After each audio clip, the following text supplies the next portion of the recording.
میرے معزز مسلمان بزرگوں، عزیز بھائیوں، ہماری جمعے کی پچھلی نشست میں اللہ رب العزت کا یہ ارشاد تھا کہ جب قومیں احسان فراموشی اور ناشکری کی زندگی گزارا کرتی ہیں تو پھر اللہ کی طرف سے ایک عذاب آتا ہے کہ انہیں خوف کا لباس پہنا دیا جاتا، اور ہر شخص کو معاشی فکر ایسی لائق ہوتی ہے جیسے اس نے لباس پہنا ہوتا ہے، کسی گھڑی یہ فکر اس سے جان نہیں چھوٹتی۔ لباس الجوع والخوف، خوف کا لباس پہنا ہے، معاشی خطرات کا لباس پہنا ہے۔ وجہ کیا بنی؟ فکفرت بانعم اللہ، اللہ کی نعمتوں کی ناشکری ہے۔ حضرت نون مصری رحمت اللہ علیہ بڑے اولیاء اللہ میں سے تھے۔ ایک مرتبہ ایک بستی میں تشریف لے گئے تو وہاں آواز آئی گانے بجانے کی، موسیقی کی۔ حضرت نے پوچھا کیا بات ہے؟ پتہ لگا کہ یہاں کوئی شادی ہے، اس پر یہ گانے بجانا ہو رہا ہے۔ حضرت آگے چل پڑے، آگے پھر کانوں میں آواز پڑی جزا فضا ہے، رونا دھونا ہے، نوحہ ہے۔ حضرت نے پوچھا یہاں کیا ہے؟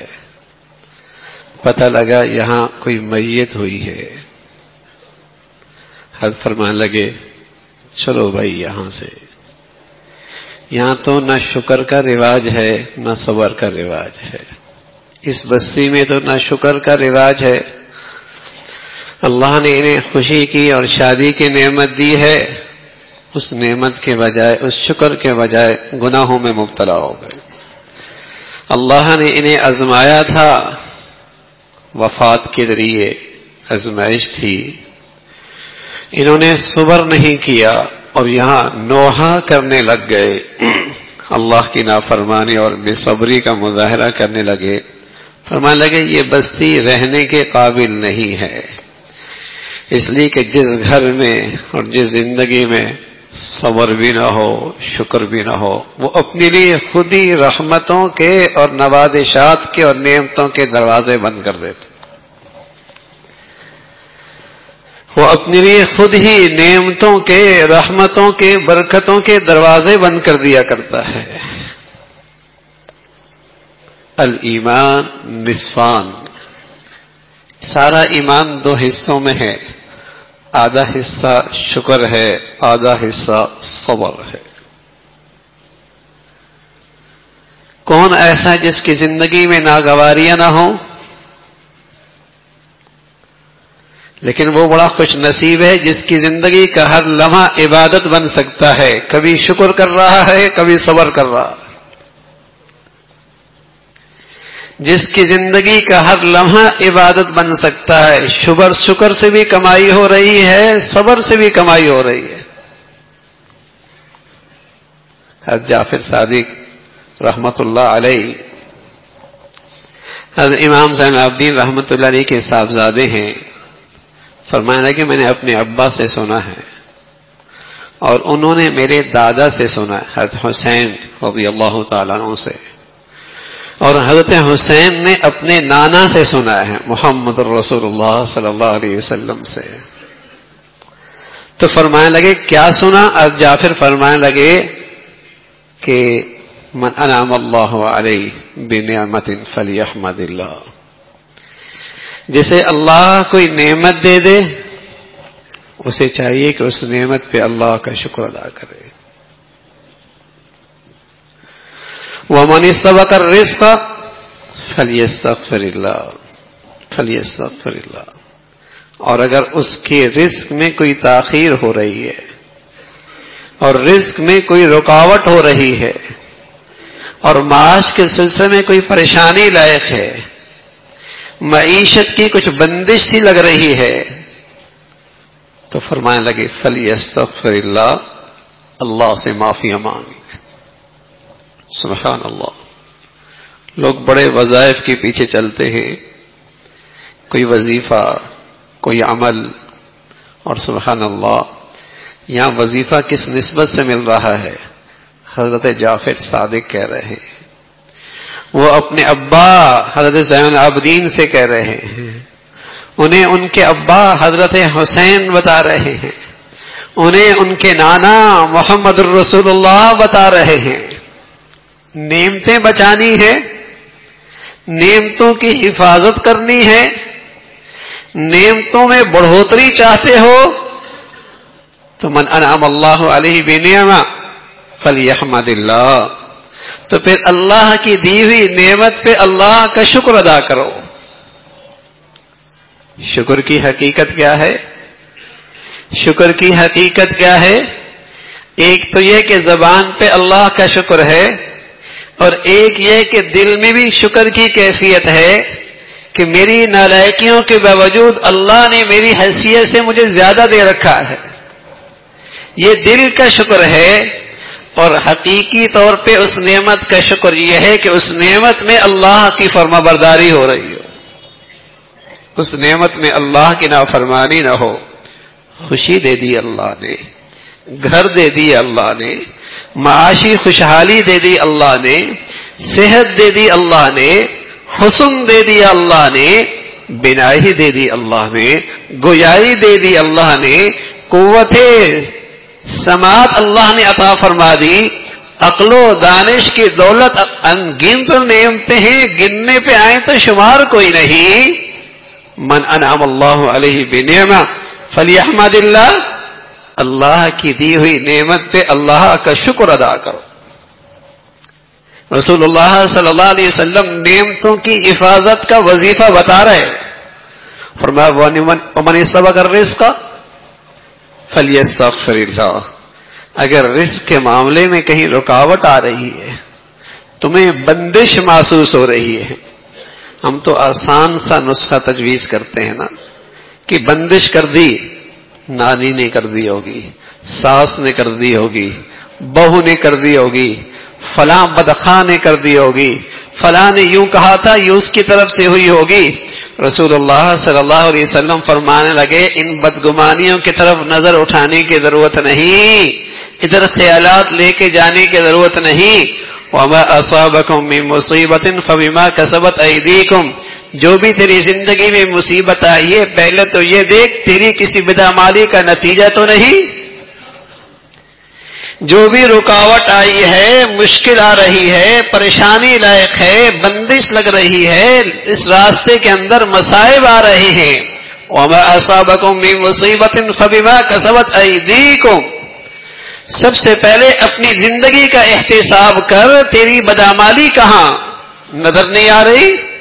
فَلْيَسْتَغْفِرِ اللَّهُ، تو اللہ سے استغفار کر لے، اللہ مجھے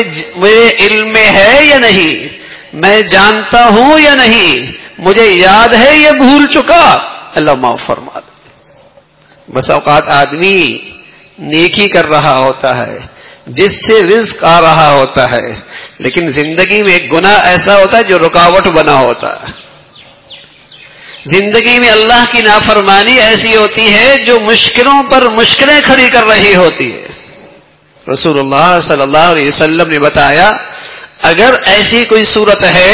وَمَنِ اسْتَبَقَ الرِّزْقَ، اگر رزق میں تاخیر ہو رہی ہے، تنگی ہو رہی ہے، فَلْيَسْتَغْفِرِ اللَّهُ، اللہ سے معافی مانگ لے۔ اس لیے پیارے رسول صلی اللہ علیہ وسلم کی تعلیم ہے کہ جب بھی کسی حاجت کی دعا کرو، دعا سے پہلے استغفار کیا کرو، پہلے دوستوں کی صف میں تو آ جاؤ، کل پہلے اللہ کے دشمنوں کی صف سے نکل کر دوستوں کی صف میں تو آ جاؤ، اس لیے کہ ہر گناہ کسی اللہ کے دشمن کی میراث ہے، اللہ کی ہر نافرمانی اللہ کی کسی دشمن کی میراث ہے۔ دوستوں کی صف میں آ جاؤ، پھر اپنی حاجت اللہ کے سامنے پیش کرو۔ تو رسول اللہ صلی اللہ علیہ وسلم نے دعا کا ایک ادب یہ بتایا، دعا کی ایک تعلیم یہ دی ہے، جب بھی کوئی حاجت اللہ کے سامنے پیش کرنی ہو، جب بھی کوئی دعا کرنی ہو، سب سے پہلے اللہ سے معافی مانگ لو،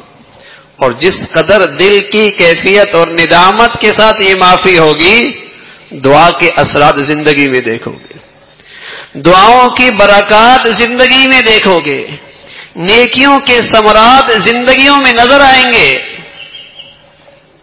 استغفار کر لو۔ تو حضرت جعفر فرمانے لگے کہ میرے ابا نے اور انہوں نے اپنے ابا سے اور پھر انہوں نے اپنے نانا سے یعنی محمد رسول اللہ صلی اللہ علیہ وسلم سے یہ وظیفہ لیا ہے کہ من الصبر الرزق، کہ جس کے یہاں رزق کی تاخیر ہو رہی ہو، تنگی ہو رہی ہو، مشکل آ رہی ہو، پریشانی لائق ہے، فلیستغفر اللہ، استغفار کا اہتمام کرے، استغفار کا اہتمام کرے۔ ومن حزنہ فلیقل لا حول ولا قوۃ الا باللہ، اور جس کی زندگی میں کوئی اچانک پریشانی آ جائے، کوئی اچانک مصیبت آ جائے، اچانک پریشانی آ جائے، تو رسول اللہ صلی اللہ علیہ وسلم نے فرمایا لا حول ولا قوۃ الا باللہ، وہ اس کی کثرت کرنے کا اہتمام کرے کہ کسی فرد میں کوئی اختیار نہیں، کوئی مخلوق نہ میری بگڑی بنا سکتی ہے نہ بگاڑ سکتی ہے، ساری مخلوق اکٹھی ہو جائے نہ میری زندگی سنوار سکتی ہے نہ اجاڑ سکتی ہے۔ لا حول ولا قوۃ الا باللہ، یہ طاقت صرف اللہ کے پاس ہے، یہ اختیار صرف اللہ کے پاس ہے۔ والقدر خیرہ وشرہ من اللہ تعالی، والقدر خیرہ وشرہ من اللہ تعالی، تقدیر کا یہ ایمان کہ ہر خیر اور ہر برائی اللہ کے حکم سے ہے۔ والقدر خیرہ وشرہ من اللہ، جب تک تقدیر پر یہ یقین نہ ہو آدمی کی زندگی کبھی خوشگوار نہیں ہو سکتی، جب تک تقدیر پر یہ ایمان نہ ہو زندگی کبھی خوشگوار نہیں ہو سکتی۔ خوشگوار زندگی کے لیے یقین کہ جو کچھ ہو رہا ہے اللہ کے فیصلے سے ہو رہا ہے، اور جو کچھ مصیبت اور پریشانی سے حفاظت اور نجات ہوگی لا حول ولا قوۃ الا باللہ، یہ طاقت صرف اللہ کے پاس ہے، یہ صرف اللہ کے پاس ہے۔ تو میرے عزیزو، یہ تینوں نسخے کس قدر آج ہماری زندگی کے لیے اہم ہیں، کس قدر ہماری زندگی کی ضرورت ہے کہ اللہ نعمتوں میں رکھے تو نعمتوں کے اندر زندگی شکر سے بھر جائے، اور اگر زندگی کے اندر کوئی مشکل رکاوٹ آ رہی ہے استغفار کا اہتمام ہو رہا ہو، اور کوئی اچانک پریشانی لائق ہے نظر اللہ کی ذات پہ لا حول ولا قوۃ الا باللہ۔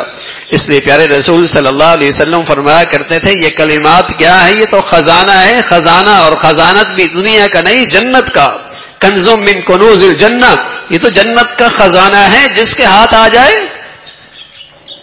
جس کے ہاتھ آ جائے، کنز من کنوز الجنہ،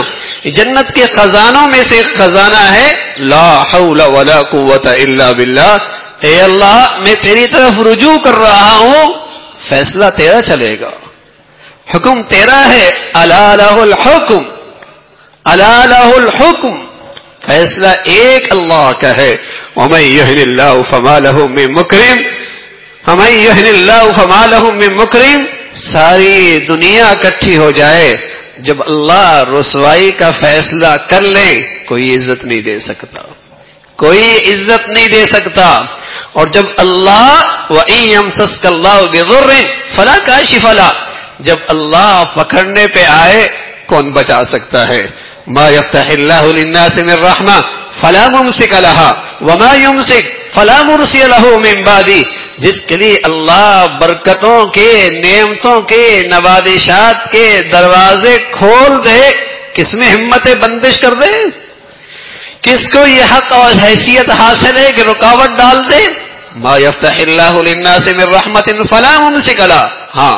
وما یمسک فلا مرسل له من بعدہ، اور جس کے لیے وہ بندش کر دے کون کھلوا سکتا ہے؟ جس کے لیے ذلت اور رسوائی کے اور بندش کے فیصلے وہاں سے ہو جائیں کون کر سکتا ہے؟ تو رسول اللہ صلی اللہ علیہ وسلم نے فرمایا اگر ایسی حالت ہے زندگی میں کہ زندگی کے حالات خوشگوار ہیں، زندگی کے حالات خوشگوار ہیں، نعمتوں کی زندگی ہے، تو اس کا حق ہے اللہ کا شکر ادا کرو، اللہ کا شکر ادا کرو۔ اور میرے عزیزوں، سب سے بڑا شکر یہ ہے، سب سے بڑا شکر یہ ہے، سب سے بڑا شکر یہ ہے کہ اس نعمتیں دینے والوں سے محبت بڑھ جائے۔ جب آدمی کسی منعم کو اور محسن کو بار بار یاد کرتا ہے اور اس کے احسانات کا تصور اپنے دل میں بار بار لے کے آتا ہے تو دل اس کی طرف کھنچتا ہے، اس کی طرف محبت بڑھتی ہے، اس سے تعلق بڑھتا ہے۔ سبحان اللہ، جب زندگی میں شکر کی حقیقت آتی ہے تو محبوب حقیقی کی محبت بڑھتی ہے، محسن حقیقی کی محبت بڑھتی ہے، اور یہ محبت ایسی چیز ہے کہ پھر محبوب کی خاطر کچھ کرنا آسان ہو جاتا ہے، پھر محبوب کی خاطر کچھ بھی کرنا آسان ہو جاتا ہے، اس کی اطاعت اور فرما برداری آسان ہو جاتی ہے۔ تو ان گنت نعمتیں ہیں، ان نعمتوں کا حق ہے زندگی شکر والی ہو۔ اور میرے عزیزوں، اگر کوئی مشکل ہے، کوئی مصیبت ہے، کوئی رکاوٹ ہے، کوئی بندش سی لگ رہی ہے، کوئی معاشی طور پہ پریشانی لائق ہے، تو رسول اللہ صلی اللہ علیہ وسلم نے وظیفہ تجویز فرمایا کہ سب سے مؤثر وظیفہ، اگر آج مجھے خواب آ جائے اور آپ سے کہوں کہ اللہ کے نبی خواب میں آئے تھے کہ یہ عمل کر لو تمہاری مشکل حل ہو جائے گی۔ ہاں، بزرگ نے کہا ہے اللہ کے نبی آئے ہیں، کتنا مؤثر ہوگا۔ سچ کہہ رہا ہوں، نبی کا یہ ارشاد جو آپ زندگی میں فرما گئے یہ خوابوں سے بھی زیادہ مؤثر ہے، یہ خوابوں سے بھی زیادہ یقینی ہے کہ اگر زندگی میں مشکل اور پریشانی ہے، کوئی رکاوٹ آ رہی ہے، فَلْيَسْتَغْفِرِ اللَّهِ، اس لیے رسول اللہ صلی اللہ علیہ وسلم فرمایا کرتے تھے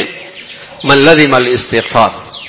من لزم الاستغفار جعل اللہ له من كل ضيق مخرجا ومن كل هم فرجا ورزقه من حيث لا يحتسب۔ من لزم الاستغفار جعل اللہ له من كل ضيق مخرجا، جو کثرت سے استغفار کرے، زبان کا استغفار نہیں کہ گناہ بھی دیکھ رہا ہے، بد نظری بھی کر رہا ہے، کہتا استغفر اللہ استغفر اللہ استغفر اللہ، یہ تو استغفار خود قابل استغفار ہے، یہ تو استغفار خود قابل استغفار ہے۔ استغفار کس کا نام ہے؟ ندامت، شرمندگی، ندامت، شرمندگی، دل کی سچی طلب کے ساتھ اللہ سے معافی۔